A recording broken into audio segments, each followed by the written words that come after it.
यहाँ पे राजीव गांधी के हत्यारे को छोड़ा जा सकता है, पर ये तो हमारे बंदी सिख हैं। इन्होंने कुछ गलत नहीं किया। बार साहब पे अटैक होना और उसके अंदर जिन बंदों की इन्वॉल्वमेंट होनी चाहिए, उन बंदों को तो सजाए मौत ही होनी चाहिए। जेलों के अंदर कैद हैं, अभी भी मिलने जाते हैं तो उनकी देखते हैं हम कि कैसा है उनका एटमोस्ट, मतलब कि किस तरह रह रहे हैं, क्या है क्या नहीं है। जो दीप सिद्धू पाजी थे, उन्होंने सिख कम्युनिटी को जगाया। जो पुराने मिनिस्टर से लोग थे, ये तो पॉलिटिशियन के साथ मिलके अपना गठबंधन बना लेते थे, जो भी करते थे। ये सनी देओल के पीए थे, जिन्होंने संगरूर में जब इलेक्शन हुआ तब सनी देओल की इन्होंने बड़ी हेल्प करी है। और सनी देओल की वो शर्म आनी चाहिए कि वो इस टाइम पे जब पंजाब खड़ा हुआ था पूरा दिल्ली के बॉर्डरों पे, तो सनी देओल नहीं था जी वहाँ पे। दीप सिद्धू पाजी थे, वो सबको ठुकरा के सिर्फ पंजाब के लिए आगे खड़े हो गए थे। और वो पंजाब के लिए खड़े हुए, वाकई में ही आप एक चीज़ देखिए, उन्होंने फेडिक स्ट्रक्चर की बात करी, आज तक किसी पॉलिटिशियन ने बात नहीं करी। पंजाब के लोगों के लिए आज तक किसी ने बात नहीं करी। लड़ाई झगड़ा हो, ये आपस में सुलटाएं। ये दिल्ली वालों को अपना जुलूस निकाल के ना दिखाएं, या और दूसरे लोगों को अपना जुलूस निकाल के ना दिखाएं। आपस की बात है कि आपस में क्लियर करें। ਸੁਣਿਆ ਉੱਥੇ ਸਿੰਘ ਕਹਿ ਰਹੇ ਸੀ ਕਿ ਦਿੱਲੀ ਤੋਂ ਆਏ ਨੇ। हाँ जी, मैं दिल्ली तो आया जी। ਦਿੱਲੀ ਤੋਂ ਆਏ ਹੋ, ਕੀ ਲਿਖ ਕੀ ਰਹੇ ਹੋ? ਮੈਂ ਦੇਖ ਰਿਹਾ ਤੁਹਾਨੂੰ ਕੁਝ ਲਿਖ ਰਹੇ ਤੁਸੀਂ। मैं जो लिख रहा हूँ, मैं रिपोर्टिंग लाइन में काम कर चुका हूँ और मैं इस टाइम यहाँ पे बंदी सिखों की रिहाई के लिए आया हुआ हूँ, जिनकी सजाएं पूरी हो चुकी हैं, पर इस इंडियन गवर्नमेंट उनको छोड़ नहीं रही है। यहाँ पे राजीव गांधी के हत्यारे को छोड़ा जा सकता है, पर ये तो हमारे बंदी सिख हैं। इन्होंने कुछ गलत नहीं किया। इन्होंने वो किया जो उन्हें करना चाहिए था, ताकि दरबार साहब पे अटैक होना और उसके अंदर जिन बंदों की इन्वॉल्वमेंट होनी चाहिए, उन बंदों को तो सजाए मौत ही होनी चाहिए। तो जो इन्होंने किया, ये हमारे सिख कम्युनिटी के सूर में है। मैं इनकी रिहाई के लिए, और मैं खासकर मैं फ़ैन दीप सिद्धू पाजी का हूँ, मैं उनको फॉलो करता हूँ और इस बेस पे मैं यहाँ पर आया हूँ बंदी सिखों की रिहाई के लिए। ਮਨ 'ਚ ਕੀ ਆਇਆ ਦਿੱਲੀ ਤੋਂ ਇੱਧਰ ਚਾਲੇ ਪਾ ਲਏ? ਕਈ ਸੰਗਤਾਂ ਇੱਥੇ ਨੇੜੇ ਦੀਆਂ ਵੀ ਹੋਣਗੀਆਂ, ਉਹ ਵੀ ਇੱਥੇ ਨਹੀਂ ਪਹੁੰਚ ਰਹੀਆਂ, ਪਰ ਤੁਸੀਂ ਦਿੱਲੀ ਤੋਂ ਕੀ ਸੋਚ ਕੇ ਇੱਥੇ ਆਏ? कोई भी जेल में रहना नहीं चाहता आज की डेट में। कोई एक दिन भी, लॉ कहता है कि किसी को एक दिन से ज़्यादा, या मतलब कि किसी को सज़ा होती है तो उसको नाजायज़ जेल में नहीं रखना चाहिए। पर इनको तो यहाँ पे 25-25, 30-30 साल हो गए हैं। बंदी सिख हमारे जो हैं जेलों के अंदर कैद हैं, अभी भी मिलने जाते हैं तो उनकी देखते हैं हम कि कैसा है उनका एटमोस्ट, मतलब कि किस तरह रह रहे हैं, क्या है क्या नहीं है।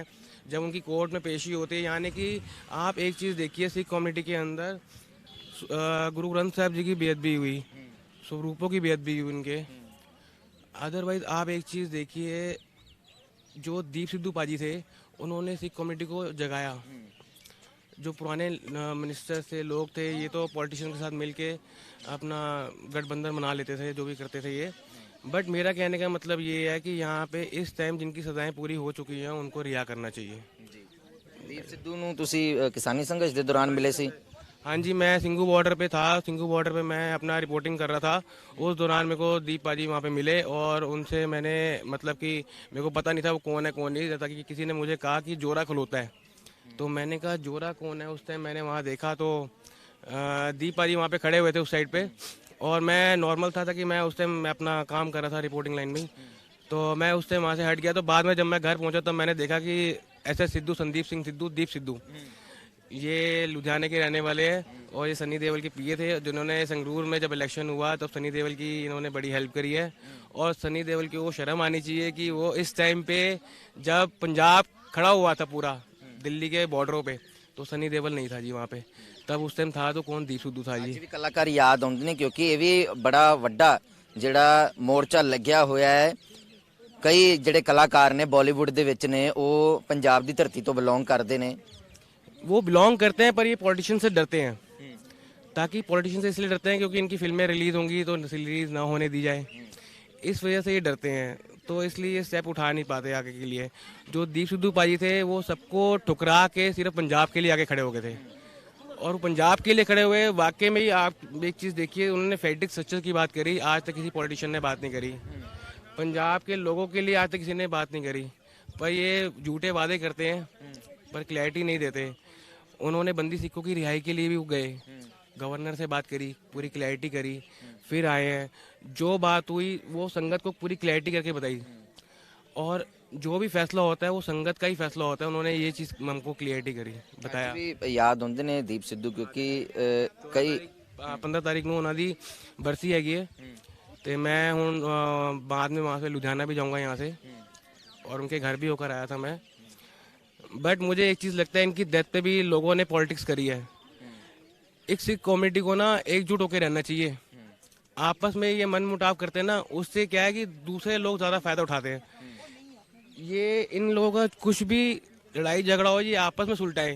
ये दिल्ली वालों को अपना जुलूस निकाल के ना दिखाएं, या और दूसरे लोगों को अपना जुलूस निकाल के ना दिखाएं। आपस की बात है कि आपस में क्लियर करें, सुलटाएं, जो समझाएं आपस में सुलहनामा करें, बट दूसरी स्टेट को अपना तमाशा ना दिखाएं। ताकि ये है कि इनके अंदर भी क्या है कि कई लोग ऐसे होते हैं कि जो अपनी टीआरपी के लिए, अपने उसके लिए लोग क्लियरिटी बोलते हैं, जो भी कुछ करते हैं वो गलत बोलते हैं। मतलब कि आप देखना चाहिए, कोई कह रहा है कि दीप सिद्धू शहीद नहीं था, जो भी था, ऐसा बोला किसी सरदार जी ने, मैंने सुना।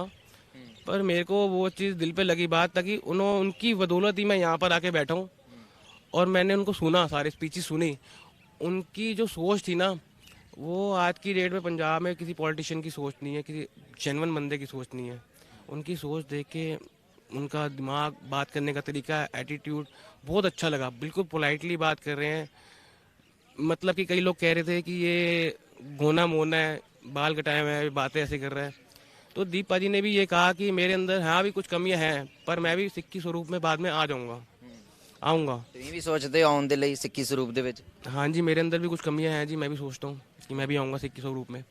मेरी कमियां कुछ हैं, प्रॉब्लम्स मेरे अंदर, तो जब मेरी वो क्लियर हो। ਦੀਪ ਸਿੱਧੂ ਦੀਆਂ ਗੱਲਾਂ ਤੋਂ ਪ੍ਰਭਾਵਿਤ ਹੋਏ ਤਾਂ ਤੁਹਾਡਾ ਜਿਹੜਾ ਇੱਧਰ ਕਹਦੇ ਕਿ ਆਉਣ ਦਾ ਦਿਲ ਕੀਤਾ ਕਿ ਮੈਂ ਵੀ ਆਪਣੇ ਵਿੱਚ ਜਿਹੜਾ ਚੇਂਜ ਲੈ ਕੇ ਆऊं? मैं पैराग्लाइडिंग करता हूँ, मैंने पैराग्लाइडिंग पायलट हूँ मैं, और मैंने पहली फ्लाइट अपनी माता जी के नाम पे मारी है। दूसरी फ्लाइट मैंने SS सिद्धू, संदीप सिंह सिद्धू, दीप सिद्धू पाजी के नाम पे मारी है, कि ये फ्लाइट दीप सिद्धू पाजी के नाम पर है मेरी तरफ से।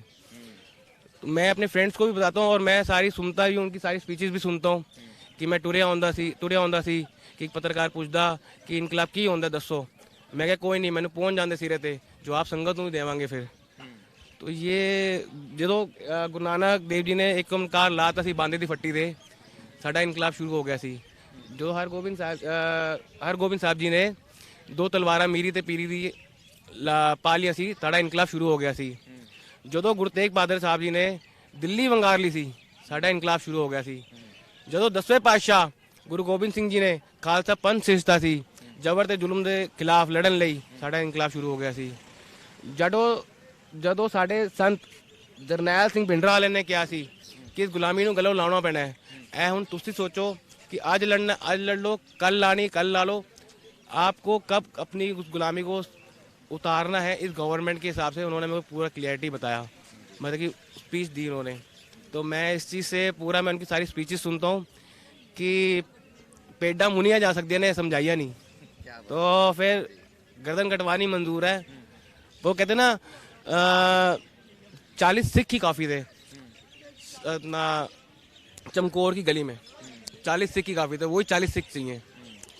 तो उसमें हिंदू मुस्लिम कोई ऐसा आता नहीं था, उसके बाद ही सिख कमेटी आती थी। उसके अंदर एक अगर हो सका तो ऊपर वाले ने मेहर करी तो एक मेरा नाम अटैच होगा पूरा ਪੂਰਾ ਜਿਹੜਾ ਆਪਣੇ ਵਿੱਚ ਚੇਂਜ ਲੈ ਕੇ ਆਓਗੇ, ਲੱਗਦਾ ਵੀ ਆ ਤੁਹਾਡੀ ਗੱਲਾਂ ਤੋਂ। ਪਰ ਤੁਸੀਂ ਲਿਖ ਕੀ ਰਹੇ ਸੀ? सिखों की रिहाई के लिए पूरा स्पीच लिख रहा था। अभी क्लैरिटी करनी थी मुझे। क्लैरिटी करने के बाद मैं सारे यहाँ पे इनसे डिबेट भी करूँगा, इनके अपनी बाइट्स भी लूँगा, यहाँ पे पूरी क्लैरिटी करके अपना बताऊँगा पब्लिक को, ताकि मेरे का जो चैनल है वो देखते भी है, फेसबुक पे भी सारे देखेंगे कि यहाँ भी पहुँचे हुए हैं। और ये सारी यहाँ पे मतलब कि दिल्ली से तो मुझे अभी लगता नहीं कोई आया होगा, सिर्फ मैं ही, मेरे को लगता है मैं पहुँचाऊँगा, ताकि ना ज़मीर जिंदा थोड़ा बहुत दिल में है, और कुछ नहीं। मैं क्या बोल सकता हूँ, बताओ आप। ਧੰਨਵਾਦ ਧੰਨਵਾਦ। थैंक यू जी। बोले सो निहाल अकाल। ਤਿਆਰੀਆਂ ਫਿਰ ਸਭ ਵਾਹਿਗੁਰੂ ਜੀ ਕੀ ਫਤਿਹ। ਤਿਆਰੀਆਂ ਜੀ ਰੋਸ ਮਾਰਚ ਦੀ? ਗੱਲ ਜਮਾ ਜਮਾ ਹੈ ਨਾ, ਜੇਲਾ ਢਾ ਦਿਆਂਗੇ। ਜਿਹੜਾ ਆੜੂ ਉਹਨੂੰ ਘੋੜੇ ਦਾ ਗਲੂ ਚੱਕਣਾ ਹੈ ਫੱਟੇ ਉਹਦਾ। ਬੋਲੇ ਸੋ ਨਿਹਾਲ ਅਕਾਲ। ਸੋ YPS ਚੌਂਕ ਦੀਆਂ ਜਿਹੜੀਆਂ ਤਸਵੀਰਾਂ ਨੇ ਤੇ ਗੱਲਬਾਤ ਵੀ ਨਿਹੰਗ ਸਿੰਘ ਜਥੇਬੰਦੀਆਂ ਹੋਰਾਂ ਦੇ ਨਾਲ ਕੀਤੀ ਗਈ ਹੈ। ਤੇ ਇਸੇ ਵਾਈਪੀਐਸ ਚੌਂਕ ਤੋਂ ਜਿਹੜਾ ਰੋਸ ਮਾਰਚ ਹੈ ਉਸ ਦੀ ਜਿਹੜੀਆਂ ਤਿਆਰੀਆਂ ਨੇ ਉਹ ਖਿੱਚੀਆਂ ਹੋਈਆਂ ਨੇ। ਤਸਵੀਰ ਜਿਹੜੀ ਹੈ ਵਾਈਪੀਐਸ ਚੌਂਕ ਦੀ ਤੁਹਾਨੂੰ ਦਿਖਾਣਾ ਚਾਹਾਂਗੇ। ਇਸ ਵਾਈਪੀਐਸ ਚੌਂਕ ਦਾ ਰੂਟ ਤੁਹਾਨੂੰ ਦੱਸ ਦਿੰਨੇ ਆ।